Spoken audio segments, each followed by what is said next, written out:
Good morning সকালকে, কেমন আছো সবাই? আশা করি সবাই খুব ভালো আছো, আর আমিও খুব ভালো আছি। এখন ঘড়িতে বাজে সকাল 7টা।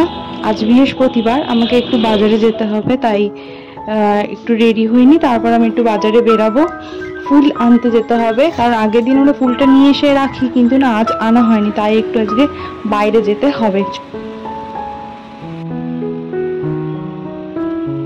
চলো, আমি এখন এই ফুলের দোকানে চলে এসেছি।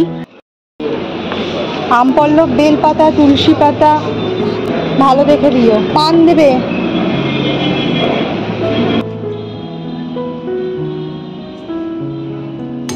ফুল কাকুকে জিজ্ঞেস করছিলাম তোমার কাছে রজনীগন্ধার স্টিক হবে? কাকু বললো না, হবে না এখন, কারণ এখন তো গরমকাল, ফুলগুলো পচে যাচ্ছে।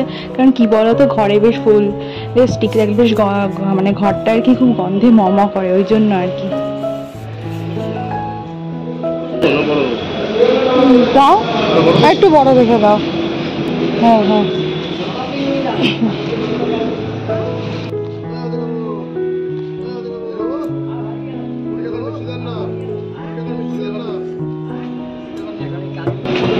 এখন এই কাজু বরফি হবে। কাজু বরফি? হ্যাঁ, আর এই চালের শাক কটা হবে, আর এই বড় 10 টাকা দামের চালা কাজ কটা হবে, আর রসগোল্লা লিখে জন্য আছে। ভুজিয়া আছে? না, ভুজিয়া নেই, টেরা হবে। টেরাটা এতক্ষণ থাকে বাবা। আমার এখানে ব্যথা কিনা ঠিক নেই, এই যেমন দেয় সেরকম নেই। দাও দাও। চলো, এখন আমার ফুল মিষ্টি কেনা হয়ে গেছে, আমি এখন বাড়ির পথে, বাড়িতে এসেই গেছি প্রায়। জানো তো, ওই ফুল আল্লাহর পাশে যে কাকুটা রয়েছে, ওনার দোকানে না খুব সুন্দর সুন্দর মিষ্টি পাওয়া যায়, ওখান থেকেই আমি মিষ্টি নিই, খুব ভালো লাগে। চলো, আজ এই পর্যন্তই থাক, দেখা হবে নেক্সট একটি ব্লগে।